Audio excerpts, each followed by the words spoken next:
Continue recording. अच्छा, ये असल में यहाँ पे लिंक नहीं हुआ हुआ। Let me connect it again. ये आवाज आ रही है जी? जिब्रान और Munawwar, can you listen to me? जी सर, आवाज आ रही है आपकी। अच्छा जी, ठीक हो गया, thank you. Okay, so we were discussing something like this. Let me share it again.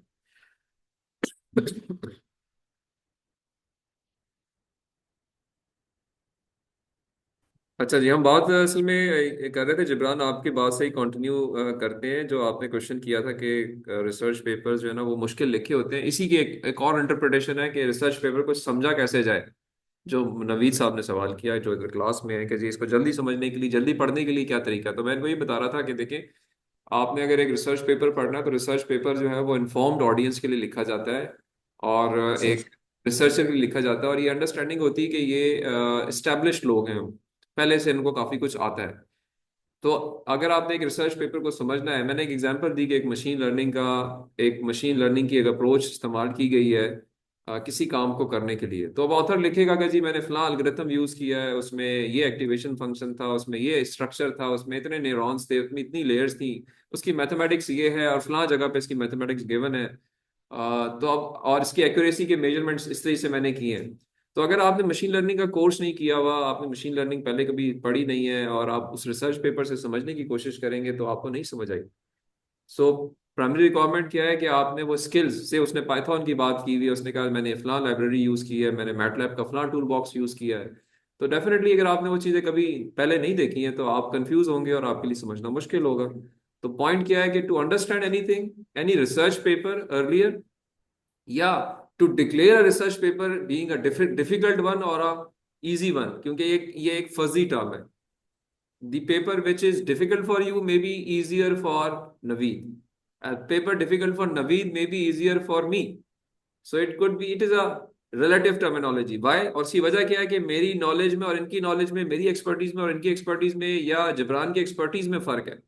तो what we need to do, we need to improve upon those expertise, those skills to understand anything which is there in front of us. Example मैं आपको एक और भी देता हूँ कि एक आपके पास अभी किताब, आप बड़ी कॉमन सी बुक्स आपके पास हैं। अगर आप इंजीनियर हैं तो आप और इलेक्ट्रिकल इंजीनियर हैं तो digital signal processing bye open आइम एंड शेफर की बुक एक पढ़ते हैं हम फर्स्ट सेमेस्टर के अंदर। अब अगर वही किताब उठा के मैं एक क्लास नाइन्थ के बच्चे को दे दूं, तो वो तो यही कहेगा कि ये तो मुझे समझ ही नहीं आ रही कि क्या चीज़ थी, क्योंकि उसके स्किल्स नहीं है, उसकी मेच्योरिटी नहीं है, उसका वो मेच्योरिटी, या कहें कि उसका वो एक एज ब्रैकेट नहीं है, या वो एक्सपोजर नहीं है कि वो उसको समझ सके। लेकिन ये कि अगर आप एक इंजीनियरिंग के सिक्स सेमेस्टर के स्टूडेंट को कहेंगे तो वो कहेगा ये बड़ी आसान किताब है, क्योंकि उसने वो requisite स्किल्स ले लिए। तो answer to this question is to understand a research paper or to declare a research paper easy or difficult. Improve your capability, improve your background knowledge, discuss, and read and read. More you read, more you will find out the information. आपने देखा होगा कि आप एक novel पढ़ते हैं ना, हम सारे नॉवल, ये किताबें तो शायद इतनी गौर से नहीं पढ़ते, लेकिन प्रोबेबली हम बहुत सारी ऐसी चीज़ें फिक्शन पढ़ते हैं, बहुत कुछ लोग शौक से पढ़ते हैं। तो वो चीज़ें आप ज़्यादा शौक से पढ़ते हैं, और आप जब पढ़ते हैं कोई किताब, अगर कोई पढ़ता हो तो उसने देखा होगा कि एक ही किताब वो जब पहली दफ़ा पढ़ता है और जब दूसरी दफ़ा पढ़ता है तो लगता है कि मैंने तो पढ़ी नहीं थी किताब पहले, में तो नई चीज़ें हैं। ये मैं कॉमन फिक्शन की बात कर रहा हूँ। तीसरी दफ़ा पढ़ता है तो आपको और नई चीज़ें उसके अंदर से नजर आती हैं। तो ये हमारी इंसान के दिमाग की एक कहें कि एक लिमिटेशन है कि हम एक वक्त में सारी इंफॉर्मेशन निकाल ही नहीं सकते। We always have to do it repetitively. तो आप तीन चार पांच दफा जब तक आप कोई चीज नहीं पढ़ेंगे, आपको उसके अंदर से 100% चीज मिलेगी नहीं। ये हमारी एक कहें कि अच्छाई कहें बुराई कहें, बट दिस इज हाउ। बीच में देख सकते हैं, ऐसा कब से होता है? मैं तो मूवी एक दफा देखता हूँ, देखें दूसरी दफा देखता हूँ, यानी सीन कब हो जाते हैं, जी, सीन क्या है? एग्जैक्टली तो यू अंडरस्टैंड। देखें, मूवीज का बिल्कुल ऐसे ही है कि आपने कोई एक फिल्म देखी है, एक सीरीज देखी है, और आप दोबारा देखेंगे तो आपको लगेगा यार ये तो मैंने पहले देखी नहीं थी।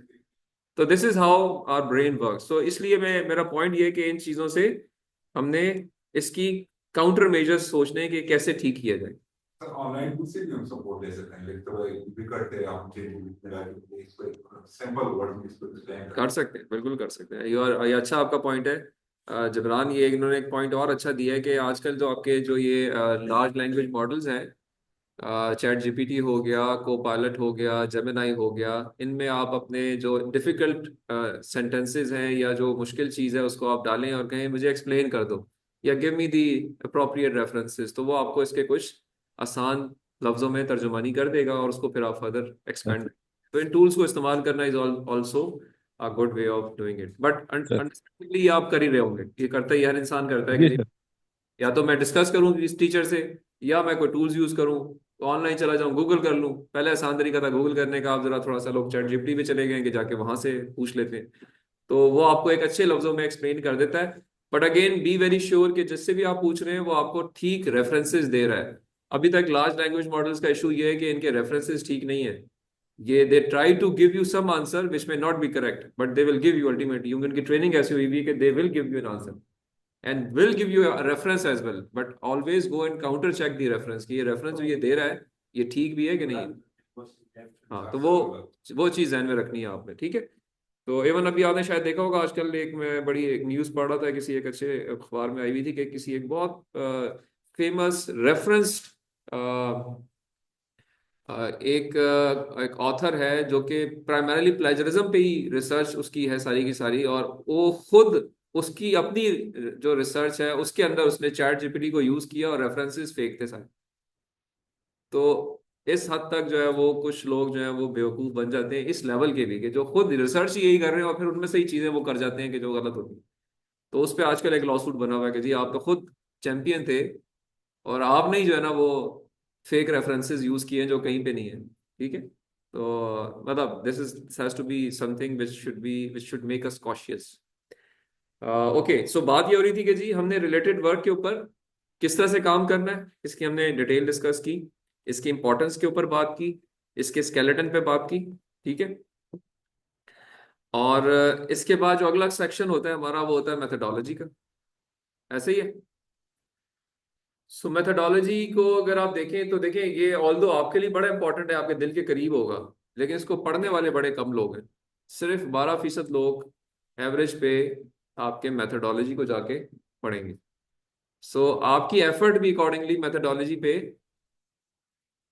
इसी तरह से होनी चाहिए कि क्योंकि इसको पढ़ने वाले कम हैं तो मुझे अपनी असल एफर्ट कहाँ लगानी है और इधर अपनी क्या एफर्ट लगानी है। हाउएवर अब मेथडोलॉजी के अंदर स्केलेटन क्या होना चाहिए? Methodology is the detail of your used method जो आपने यूज किया। तो मेथडोलॉजी को तरीका ये होता है कि you should a better way is to start with the block diagram of your method, make it into modules and submodules, and then explain those modules with its mathematics in this section or in this chapter. I repeat, methodology लिखनी है ना, तो methodology लिखने के लिए पहले एक आपको ग्राफिकल एक उसका बनाना चाहिए कि मैं इसमें लिखूंगा क्या। तो लिखेंगे क्या जी, आप इसमें एक ब्लॉक डायग्राम बनाएं, हमेशा draw block diagram which should be the implementation methodology block diagram, not the research methodology block diagram. Remember, there is a difference between the two types of methodologies. Research methodology is what you are doing till now. क्या आपने introduction लिखा, आपने references दिए, ये एक research का तरीका है, आपका ये रिसर्च का मेथड था। बट ये जो मेथड है जो आपके जो पेपर्स में लिखा जाता है, ये जो आपके थीसिस में लिखा जाता है, ये मेथड आपका इम्प्लीमेंटेशन वाला मेथड होता है। तो यहाँ पे रिसर्च मेथडोलॉजी की बात नहीं करनी होती, इसमें आपकी इम्प्लीमेंटेशन मेथडोलॉजी की बात करनी होती। लाइक मैंने एक डीप लर्निंग एल्गोरिथम डिजाइन करना है तो मेरा पहला स्टेप क्या होगा? Acquisition of data, then cleaning of data, then feature engineering, then application of or decision of the suitable algorithm, type name the algorithm हो कि मैं एक डिसीजन ट्री फैमिली यूज करूंगा, then I go for its implementation कि okay जी I'll do some sort of implementation, get the results, और ultimately कुछ मेरे parameters, decision parameters are accuracy, precision, F1 score, reliability analysis, stability analysis, whatever वो मेरा decision parameters होंगे। And then I do some conclusions या some remarks on the performance. तो इसमें purely method के बारे में बात करनी होती है, उसकी ब्लॉक डायग्राम, उसके मॉड्यूल्स को वन बाय वन एक्सप्लेन करें, फिर उसकी इक्वेशंस भी लिखें, ठीक है। और अगर उसकी कोई बैकग्राउंड इन्फॉर्मेशन है तो यहाँ पे आप दे सकते हैं। So that is how methodology section is written and the importance is there, जो कि आपको मद्देनजर रखनी चाहिए। After methodology there comes the results. Result section is generally separate from your method. Results and discussion के नाम से भी होता है और सिंपल रिजल्ट्स के नाम से भी होता है। सेक्शन आप पेपर में लिखते हैं, चैप्टर आप बुक में लिखते हैं। अगेन रिजल्ट्स को देखने वाले लोग इवन मेथड से भी कम होते हैं। 10% लोग आपके जाके रिजल्ट्स को देखेंगे। अब ये आपको इसकी ऑडियंस की इंपॉर्टेंस पता चली। अब इसमें इसका अपना स्केलेटन क्या होना चाहिए, यहाँ पे आपके पास परफॉर्मेंस इवैल्यूएशन होनी चाहिए। आपके रिजल्ट्स अपने जो आपने लिए, वो रिजल्ट्स ग्राफ्स की फॉर्म्स में, टेबल्स की फॉर्म्स में, एग्जाम्पल्स की फॉर्म्स में आप यहाँ इंक्लूड करेंगे। उनकी कोई कॉम्प्लेक्सिटीज डिस्कस करेंगे, यानी अब इनमें आप एप्लीकेबल आप पे जो चीज़ है आप उसको उस लिहाज से सोचेंगे। मैंने अपने रिजल्ट्स को डिस्प्ले करना है और उन रिजल्ट्स की परफॉर्मेंस को डिस्कस करना है। तो परफॉर्मेंस डिस्कस कैसे होगी, रिलेटेड परफॉर्मेंसेस को लेकर आएंगे, क्योंकि जी मिस्टर एक्स वाई जी ने भी ये काम किया था, उसकी परफॉर्मेंस ये थी, उसकी एनालिसिस ये थी, मेरी एनालिसिस ये है, यहाँ पे मैं अच्छा हूं, यहाँ पे मैं मार्जिनल हूं, यहाँ पे मैं बुरा हूं। So performance evaluation is part of your results. This section is also called results and discussion section और results and discussion chapter. So it contains not only your results, but its performance evaluation as well with the existing approaches. You need to consider a couple of approaches, maybe एक, दो, तीन, in discussion with your supervisor and bring them here. ठीक है, आपने एक चीज बनाई ना, से मैंने एक टेबल बना ली। अब ये टेबल अच्छी है बुरी है ये मैं कैसे बताऊंगा जब मैं किसी और टेबल को इसके साथ रखूं।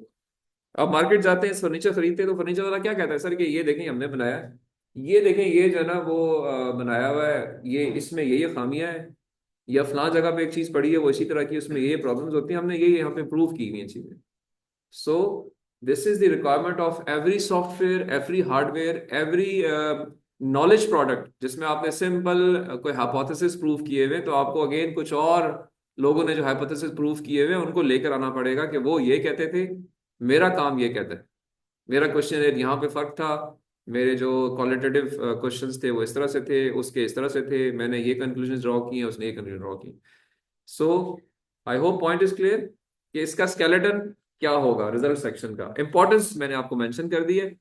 हमेशा जब एक मेथड यूज किया जाता है ना, उसकी कॉम्प्लेक्सिटी एनालिसिस भी होती है कि ये कितना कॉम्प्लेक्स मेथड है, ये यहाँ पे डिस्कस किया जाता है। ये क्यों है कि आपने एक मक्खी मारनी है तो मक्खी मारने के लिए आप एक पेज भी इस्तेमाल कर सकते हो और आप एक टैंक भी लेकर आ सकते हो। तो टैंक तो हमेशा मार देगा ना मक्खी को। अगर मैं इस कमरे में मक्खी मारनी मैं बाहर टैंक से फायर करूंगा तो मक्खी तो मर जाएगी, आप सारे भी मर जाएंगे। तो ये एक वैलिड सोल्यूशन तो नहीं है ना। वैलिड सोल्यूशन वही है जो कि सिंप्लीफाइड हो, इंजीनियरिंग सोल्यूशन हो। तो जब आपका मेथड है आप कहें जी बहुत ही अच्छा मेथड है मेरा, लेकिन भाई आपका मेथड इसलिए अच्छा है कि वो बहुत मुश्किल मेथड है, उसमें इतना आपने कॉम्प्लेक्स कर दिया है कि वो अच्छा होना ही होना था। आपसे आसान मेथड थे अवेलेबल तो आपके मेथड पे जाने का नुकसान है। तो वो यहाँ पे आपने एक्सप्लेन करना है कि जी नहीं नुकसान नहीं है, मेरा मेथड आसान है और इस तरह से मेरी कॉम्प्लेक्सिटी जो है वो बता रही है कि सिंपल मेथड है और ये बाकी मेथड्स के मुकाबले में अच्छा परफॉर्म करता है। तो complexity analysis specially engineering students जो है वो कॉम्प्लेक्सिटी एनालिसिस जो है वो रिजल्ट सेक्शन के अंदर लाजमी बताते हैं। इंजीनियरिंग ऑब्लिक सीएस वाले इंपॉर्टेंट होता है, मिस करेंगे तो रिव्यूअर आपको बाद बाद में कहेगा कि जी के डालो आप छोड़ गए। सो इसके अंदर जो इसके अंदर जो पंच लाइंस है, you need to give the graphs, tables, comparative analysis, complexity analysis, ये चीजें यहाँ पे होनी चाहिए जिनको आपको डिस्कस करना चाहिए। And then the comes there comes the conclusion, the last thing which you write and you see this is a this section which is read by more people than introduction, then your literature review, then your methodology, then your results. Because everybody who opens your document, he or she will see your title, see your abstract, and then he will see your conclusion followed by the references. इसलिए ये section भी important होता है। अच्छा, आप conclusion section और abstract में एक वाज़ेह फर्क है। जो एब्स्ट्रैक्ट होता है वही यहाँ रिपीट नहीं होता। लोग ये भी करते हैं, इनिशियल जो रिसर्चर्स होते हैं जो लिखते हैं ना एब्स्ट्रैक्ट में, वही कंक्लूजन में लिख देते हैं। ऐसा नहीं है। Conclusion is a sort of future directions. So you give your, in this section you give your advantages but you mention your drawbacks as well. the effort should be कि जी मैंने यहाँ पे 80% काम अचीव कर लिया, 20% काम जो है जो मेरा रह गया है वो ये है, और मैं वो करने के पोजीशन में हूँ और करूँगा। तो इस तरह से आप कंक्लूजन में चीजें मेंशन करते हैं। Its focus is not on the methodology of your approach which is there in the abstract, the focus is on the achievements, what have you achieved and what else can be achieved, what have you achieved and what else can be achieved. So you mention in conclusion section. So conclusion is again a section which is read by many people, so it has to be written with concern, with efforts. ठीक है जी। So this is as far as the different sections of your thesis are concerned, जिसको हम focus करते हैं और importance देते हैं। जो इसके बाद अगली चीज होती है वो रेफरेंसेस होते हैं। इस पे मैं बड़ी डिटेल में बात कर सका हूँ कि रेफरेंसेस को एक सिंगल स्टैंडर्ड पे होना चाहिए, डिटेल सारी होनी चाहिए, और आपने खुद बनाया हो, कट पेस्टिंग ना की हो, क्योंकि अगर आप कट पेस्ट करके यहाँ पे लाएंगे रेफरेंसेस को तो जो गलतियां उसने की हुई हैं जहाँ से आप कट पेस्ट कर रहे हैं उसमें आप लाजमी 2-3 एडिशन कर देंगे अपनी गलतियों की। कट पेस्टिंग में हमेशा गलतियां होती हैं, वो उसने 2-3 की थी, आप 5-6 कर देंगे। तो हमेशा make your references using Mendeley, using EndNote और एनी अवेलेबल, और मैनुअली अगर आप खुद हाथ से लिख रहे हैं डॉक्यूमेंट देखें जाके, उसमें से चीजें निकालें और एक स्टैंडर्ड रेफरेंस के ऊपर अपने रेफरेंसेस को यहाँ पे मेंशन करें। ये बड़ा इंपॉर्टेंट सेक्शन होता है, जस्ट लाइक योर टाइटल। जितना टाइटल इंपॉर्टेंट है उतने ही रेफरेंसेस इंपॉर्टेंट है। तो रेफरेंसेस को बिल्कुल spick and span as per the taught things होना चाहिए। So I hope the contents and its importance and its skeleton from the writing perspective have been made clear. कोई question अगर है आपका इन सब में से कहीं पे भी तो आप पूछ सकते सर मुनव्वर बात कर रहा हूँ सर। हैं। हाँ जी मुनव्वर बताइए। सर आपने एक, जब हम लिटरेचर रिव्यू और मेथोडोलॉजी वाली लास्ट लेक्चर में हमने बात की थी, तो वहाँ पे अपने एक गैप एनालिसिस की बात की थी सर। जी वो बिल्कुल। क्या हमें इस प्रपोजल में करने की जरूरत है या नहीं है सर? मुनव्वर बिल्कुल है। इसके अंदर चूंकि देखें फोकस ही आपका लिटरेचर रिव्यू पे है ना, ये जो प्रपोजल सर डॉक्यूमेंट होती है इसका centre of gravity is your literature review. और लिटरेचर रिव्यू से हम निकाल क्या रहे होते हैं, यही तो निकाल रहे होते हैं कि क्या ऐसी चीजें हैं जो कि फ्यूचरिस्टिक पर्सपेक्टिव से एड्रेस होने वाली हैं जिसके लिए मैं ये काम करने जा रहा हूँ। सर तो it is a compulsory subsection of your research proposal. You must give the gap analysis, which again is dependent upon your intelligence as well as discussion with your supervisor. And probably इसमें गलतियां भी होंगी but कोई बात नहीं, कुछ ना कुछ आप ढूंढें निकालें और with mistakes you will learn how to improve it. Sir और जैसा ठीक मैं हो गया सर। कंक्लूजन सेक्शन में जो रिसर्च पेपर्स हैं उन्होंने अपने फ्यूचरिस्टिक लाइन ऑफ एक्शन दी होती है, that is your gap most of the time, most of the time. Conclusion section में ठीक हो गया सर। ठीक है। ठीक है। तो आप पेपर भी, राइट सर। पेपर के अंदर भी शायद कहीं उसने कुछ कुछ अंदर भी मेंशन करते हैं इस तरह की चीज़ों को, और कुछ जो है वो अपने कंक्लूजन सेक्शन में भी इंक्लूड करते हैं। तो खैर आपका क्वेश्चन ये था कि क्या ये ज़रूरी है, तो जी ज़रूरी है। और आई एग्री कि आप शायद इतने एक्सपर्ट नहीं होंगे कि किसी काम की खामी निकाल सकें, बट ये एक आप कहें कि एक फॉर्मेलिटी है कि ये करना है, और आहिस्ता आहिस्ता आपकी ये आदत अच्छी हो जाती है या ये काबिलियत अच्छी हो जाती है कि आप किसी के काम के अंदर से फ्यूचर वर्क निकाल सकते हैं। Right sir. ठीक है जी। ओके, और कोई क्वेश्चन किसी का? आज राणा साहब चुप हैं, अरशद साहब के जो दोस्त हैं कुछ नहीं बोल रहे आज। तो इसका मतलब ये है कि जितना हम ज्यादा पढ़ेंगे उतने ही ज्यादा हमारे जहन में क्वेश्चन क्रिएट।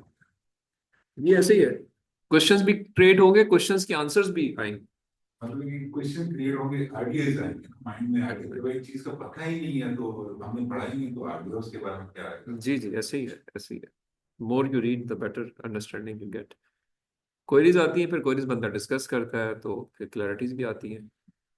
एक चीज एक जगह से समझ नहीं आती, कहीं और पढ़ते हैं फिर वो समझ आ जाती है, फिर कोई नई चीज आ जाती है वो कहीं और पढ़ते हैं समझ आती है। तो खैर इल्म एक ऐसा समंदर है जिसका कोई किनारा नहीं है। तो the more you get into it. जिस बार हम अपनी जीवन में कोई फीचर स्टडी करते हैं ना, कि अच्छा यार फिर तो इस तरह अच्छा यार अगर मैं इसमें ये वेरिएशन में करूँ तो ये करूँ, इससे क्या इम्पैक्ट आ गया, इससे मतलब आइडिया ना जी जी, ऐसे ही है। There are many things which come to your mind, और ऐसा ऐसा चीजें जो है वो आप इम्प्रूव करते जाते हैं। तो वो तो ऐसे ही है।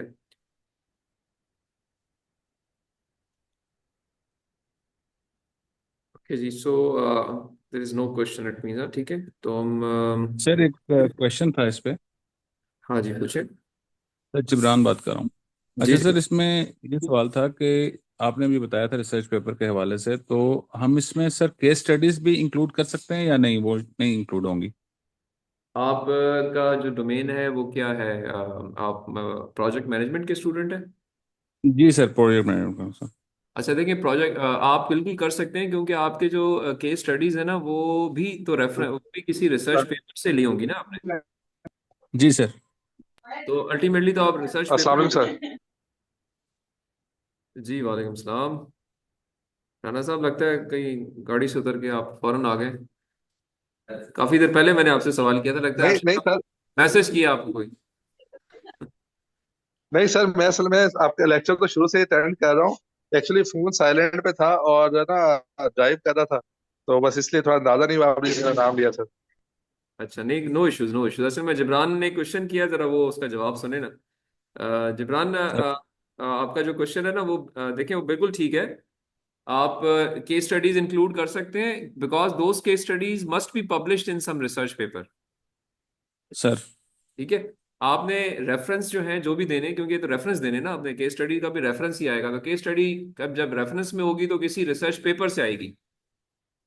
सर तो आप दे सकते हैं। हाँ, ऐसे ऐसी केस स्टडी रेफर नहीं करेंगे जो कि आपने शायद खुद ही कहीं घर में की हुई और आप कहें जी कि मैंने ये कर लिया था तो इसका जवाब ये है। वो नहीं होगा। ठीक है सर। तो आवर पॉइंट इज कि if your reference is a valid reference, it can contain anything.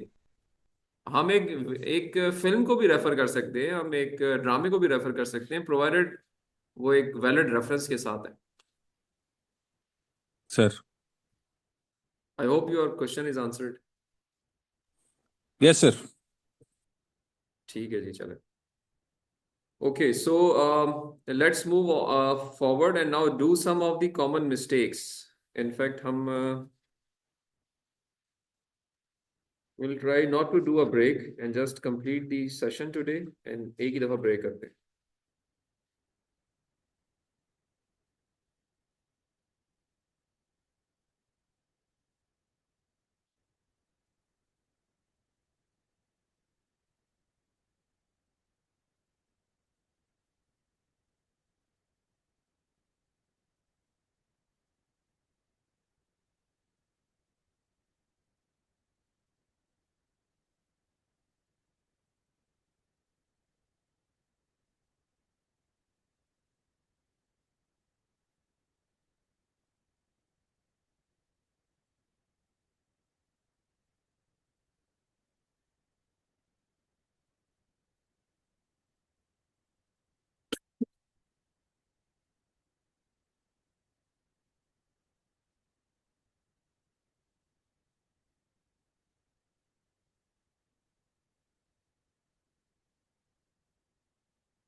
जी चलें, अब हम let's discuss some of the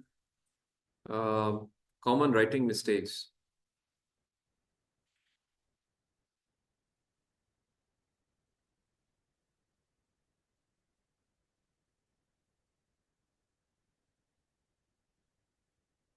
Share the slide here. Okay, so I hope now the visibility is there, और इधर भी आपको भी visible हो जाता है, ठीक है जी। सो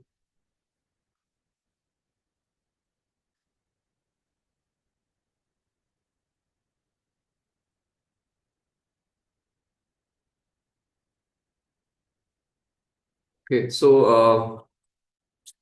शुड वी स्टार्ट?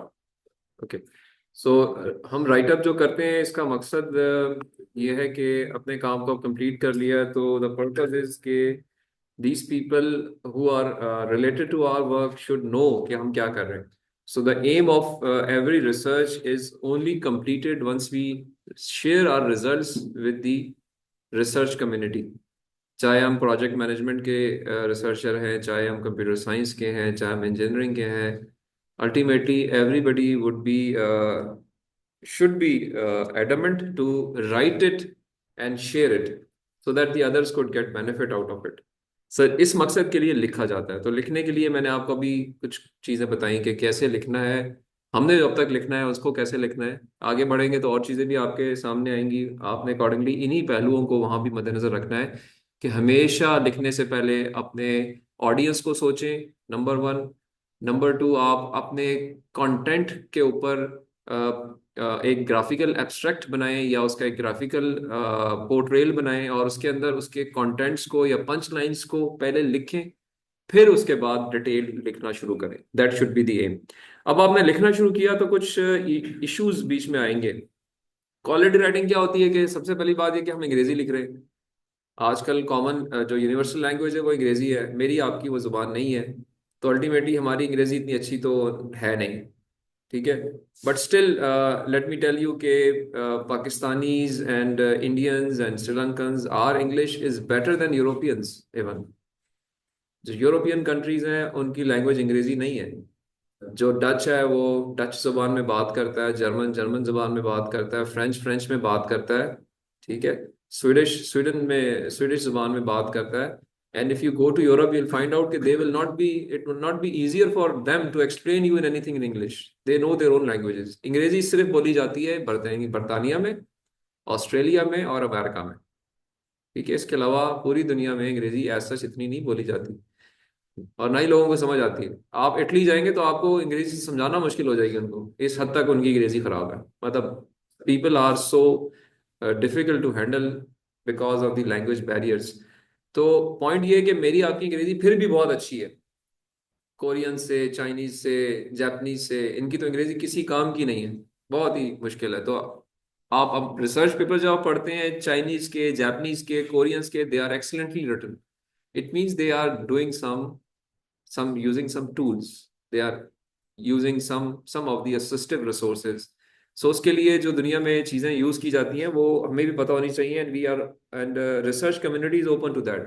वो टूल्स आप इस्तेमाल करें to improve your English. But again कुछ चीजें आपने फिर भी डिसाइड करनी होती हैं जो हमें पता होनी चाहिए कि हमने अब डेफिनेटली टेक्निकल कंटेंट अच्छा होगा तो अच्छा लिखा जाएगा, आपने लिटरेचर रिव्यू अच्छा किया होगा तो अच्छे तरीके से प्रेजेंट होगा, रिजल्ट्स अच्छे लिए होंगे तो लिखना तो बाद में, पहले आए तो सही ना। तो वो चीजें पहले आपके पास सारी अच्छी तरीके से हो। अब उसके बाद जब हम देखते हैं तो कुछ अंग्रेजी की कॉमन चीजें जो कि हमने देखनी है, लाइक ये वो सारी चीजें लिखी हैं यहाँ पे जो कि आपके डॉक्यूमेंट की अंग्रेजी के अंदर होनी चाहिए। ऑर्डरली प्रेजेंटेशन ऑफ आइडियाज, एक सीक्वेंस के अंदर अपने काम को प्रेजेंट करना है, जिसका एक तरीका मैंने आपको बताया कि पंच लाइंस अगर आप लिख लेंगे तो ऑर्डरली सीक्वेंस थोड़ा सा एस्टेब्लिश हो जाएगा। फर्दर इंप्रूव किया जा सकता है कि अच्छी ट्रांजिशंस हो, एक बात पूरी करें तो अगली बात पे जाएं, एक पैराग्राफ में एक चीज डिस्कस हो, अगले में दूसरी चीज डिस्कस हो, ठीक है। तो ये अब मेरे आपके अपने दिमाग पे है कि हमने अपने सीक्वेंस को किस तरह से मुनासिब करना है। वर्ब्स की जो वर्ब हैं, कहीं पास्ट कहीं फ्यूचर कहीं प्रेजेंट, मिक्सिंग नहीं होनी चाहिए, सिंगुलर स्टाइल से आप चलते जाएं। और इकोनॉमी ऑफ एक्सप्रेशंस हो, मीन्स के जहाँ 10 लफ्जों में बात होनी है वहाँ 200 लफ्जों में बात ना करें, जहाँ एक सेंटेंस लिखा जा सकता है वहाँ 4 सफ़े ना लिखें। अगेन ये हमारे और आप, मेरे और आपके ऊपर है, मैंने क्योंकि करना तो मैंने ही है ना। और अगेन प्रिसीजन, क्लैरिटी होनी चाहिए, word choice, vocabulary of words अच्छी होनी चाहिए। अच्छा, अब इनमें कुछ चीज़ें तो मेरे करने वाली हैं, बट कुछ टूल्स अवेलेबल है। लाइक एक बड़ा अच्छा टूल इस इन सारे कामों में आपको असिस्ट करता है, जिसका एक फ्री वर्जन आप इजीली इंस्टॉल कर सकते हैं, उसका नाम है ग्रामरली। ग्रामरली, ठीक है। मैंने आपको एक दफ़ा वर्ड 365 भी दिखाया था। वर्ड 365 पे हमने थोड़ा सा काम किया था, वहां पे ऑलरेडी एक टूल है एडिटर के नाम से। एडिटर टूल एक है वर्ड 365 में, जो कि आपको एक माइनर लेवल पे ग्रामरली ही उसने इम्प्लीमेंट किया हुआ है वहाँ पे, और वो आपके सेंटेंस मेकिंग में, प्रोनाउंसिएशन में, उसकी कोई क्लैरिटी में, एडिटिंग में आपको गाइड करता है, कहाँ गलती कर रहे हैं कहाँ ठीक, वो ऑटोमेटिकली आपकी चीज़ों को सजेस्ट करता है कि ठीक करें।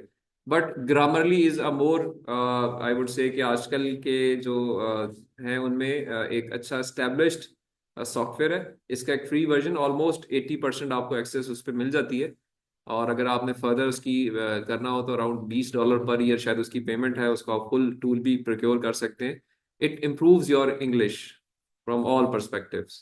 तो मैं तो अपने CPT का तो अगर ये सारी ईमेल में क्या बोली सर, एक रफ सी ईमेल लेके वो ChatGPT में डाल देते हैं, करेक्शन कर देते हैं, जो आगे थोड़ा रेमेडी हाँ हाँ हाँ, मैं आ रहा हूँ उस पे ना, कि चैट जीपीटी भी एक और टूल है, बट उससे वो प्रोफेशनल नहीं, वो एक जनरल टूल। देखिए, एक होता है जनरल टूल, एक होता है स्पेशलिस्ट टूल। तो Grammarly is specialist tool. Grammarly में चैट जीपीटी की क्वालिटीज भी हैं, वो आपको उस तरह से असिस्ट भी करता है, खुद भी आपको बताता है कि इस तरीके से इसको आप फॉर्मेट करें तो ये ज़्यादा अच्छा नजर आएगा। तो but it's a specialist tool only for improving somebody's document. Chat GPT general purpose है, उसमें बहुत सारे और काम भी हो सकते हैं ना, तो उसमें कुछ लिमिटेशंस आ सकती हैं स्टिल। बट अगेन, पहला tool is Grammarly which is specifically designed for such like task.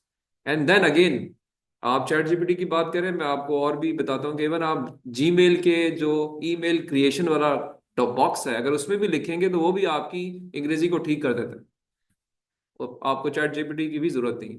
तो there many other tools now जो छोटे छोटे लेवल पे आपके काम को ठीक करते हैं। सो ग्रामरली पे आप काम करें। ग्रामरली के बाद अगर आप समझते हैं कि जी चैट जीपीटी का इस्तेमाल करना है, अगेन कॉशन के साथ, क्योंकि चैट जीपीटी आपको बहुत सारे चीज़ों में ठीक तरीके से गाइड नहीं करेगा जी। आए क्यों थे भाई पे सब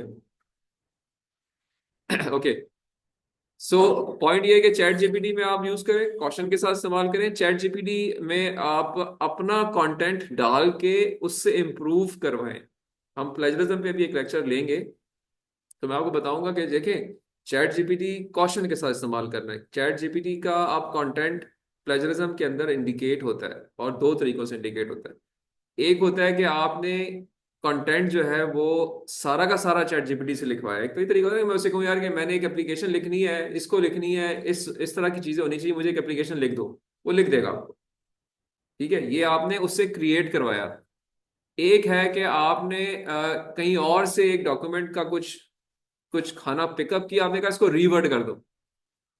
ये दोनों प्लेजराइज्ड कंटेंट है, because both of them are not yours. First one has been created by ChatGPT, second one has been improved by ChatGPT, which is again not your, somebody else. So जो plagiarism software हैं, जिसमें Turnitin is the topper one, वो ये दोनों content indicate कर देता है अब आपको कि जी आपने ये पोर्शन जो है वो तो लिखवाया ही चैट जीपीटी से है, और ये पोर्शन आपने उससे इंप्रूव करवाया किसी और के चीज से कनेक्ट करके, राइट।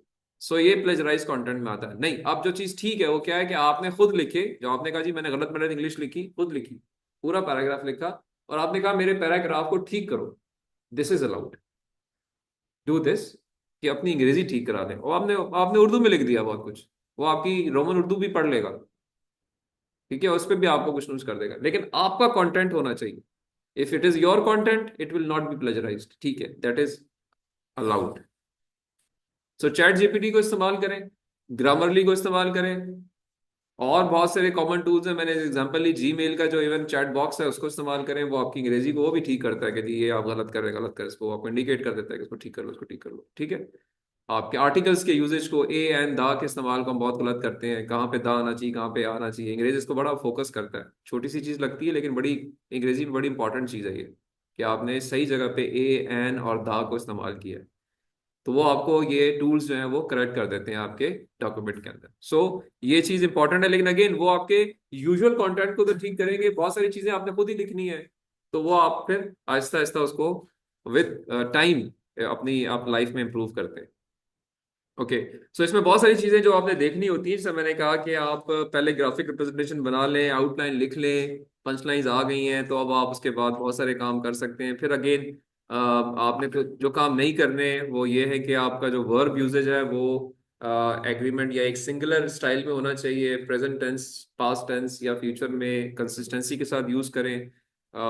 ऐसे बाइसेस अपने लैंग्वेज में ना डालें जो कि कोई ख़ास ओरिएंटेशन शो कर रहे हो, कि आप किसी ख़ास सेक्शन के ख़िलाफ़ हैं, कोई कोई रेसिज्म का इंडिकेशन आ रही है, कोई जेंडर क्लासिफिकेशन हो रही है, ये चीज़ें आपकी डॉक्यूमेंट में नहीं होनी चाहिए। कोई ख़ास एथनिक आइडेंटिटी शो कर रहे हैं या किसी को बुरा कह रहे हैं, किसी को अच्छा कह रहे हैं, तो जो डॉक्यूमेंटल टेररिज्म होता है उसे अवॉइड करना है, अननेसेसरी चीज़ें, सिर्फ काम की बात लिखनी है। और ये बातें मैं कर चुका हूँ कि आपने अपनी ऑडियंस को जहन में रखना है। एकेडमिक स्टाइल में लिखना होता है तो उसमें कुछ खास चीज़ें हैं, वो मैं बात भी करेंगे अभी, but well planned out, thought out discussion करनी होती है, कोहेरेंट होना चाहिए आपके काम को। तो ये कुछ कॉमन वर्ड्स हैं जो कि I think has to be there, which again पहली ड्राफ्ट में नहीं आएगा, दूसरे ड्राफ्ट में अच्छा होगा, तीसरे में और अच्छा होगा। तो डिस्कशन के साथ अपने काम को अच्छा करें। प्लेजरिज्म के पर्सपेक्टिव से मैंने थोड़ी सी बात की है, हम और भी बात करेंगे कि आपने अपने काम को आपका होना चाहिए, किसी और का काम नहीं होना चाहिए। और अगेन स्पेलिंग, ग्रामर, पंक्चुएशन जिसके लिए आप ग्रामरली को इस्तेमाल कर सकते हैं, ये ठीक होनी चाहिए। अच्छा, अब कुछ कॉमन राइटिंग मिस्टेक्स पे हम बात करते हैं कि कुछ होती हैं जो कि हमने जहन में रखनी है, और वो क्या होती हैं उनको पर थोड़ा सा हम बात कर लेते हैं और उसको हम यहाँ पे कंक्लूड करते हैं। वो ये है कि से ये एक मैंने यहाँ पे एक डॉक्यूमेंट शेयर किया, अगर इसको आप देखें तो इसमें कुछ ऐसी बातें लिखी हुई है जो कि हमें अंग्रेजी में ठीक है, ये ग्रामरली भी इसको ठीक कर लेगा। आपका चैट जीपीटी भी इसको इसी तरह से लिख देगा, आपको रिवर्ट कर देगा, अंग्रेजी गलत नहीं है, लेकिन इसकी सेंस गलत है। ऐसी चीजें लिखना ठीक नहीं होती। अगर आप इसको पढ़ पा रहे हैं तो ये थोड़ा सा इसको, ये मैं कहूँगा साइकोलॉजिकल लेवल पे या फिलोसफिकल लेवल के ऊपर अंडरस्टैंडिंग लाने वाली बात है। लेकिन चूंकि हम सारे लोग जो हैं वो ज्यादातर पढ़ते क्या हैं, हम पढ़ते हैं फिक्शन को या अफसानों को, कहानियों को, स्टोरीज को, या फिल्में देखते हैं ना, तो हम जब लिखने जाते हैं ना तो अल्टीमेटली हमारे लाशऊर में वो चीजें होती हैं। जब वो होती हैं तो मैं जो लिखूंगा ना, मैं वो चीजें वहां से कुछ ना कुछ ले आऊंगा। मतलब मैं ले आऊंगा, ये बहुत पुराने जमाने का जिक्र था, बहुत पढ़ते हैं ना मेरे, यार ये कोई शहजादा रहती थी, शहजादा शहजादी थे, उनकी बाद में ये लड़ाइयाँ हो गई, फिर दोबारा शादियां हो गई, ठीक है, ये चीजें हमारे दिमाग में चल रही है ना, तो अल्टीमेटली ये हमारे राइटिंग स्टाइल में भी ये फ्लो में चीजें आ जाती हैं। लाइक देखिए, इधर पहला सेंटेंस लिखा हुआ है, it has long been known, और आगे कुछ लिखा होगा। अब ये अंग्रेजी गलत नहीं है, it has long been known seems okay, but जो रिसर्चर है ना, जो आपके काम को, रिव्यू को देख रहा है, इससे वो इंटरप्रिटेशन क्या लेगा, वो राइट साइड पे लिखी हुई चीज क्या लिखी हुई है रशीद साहब, अगर आप चश्मे के बगैर पढ़ पाए तो। or I did not but in the original reference. reference. क्या ये चीज समझ आई? एक जुमला लिखा गया, it has long been known, और आगे इस कंटिन्यूशन में कुछ एक चीज लिखी गई होगी, ठीक है, और फुल स्टॉप लगा दिया गया होगा, कह सकते हैं। चलो मैं एक जुमला आपके लिए बना देता हूँ, it has long been known that people have forgotten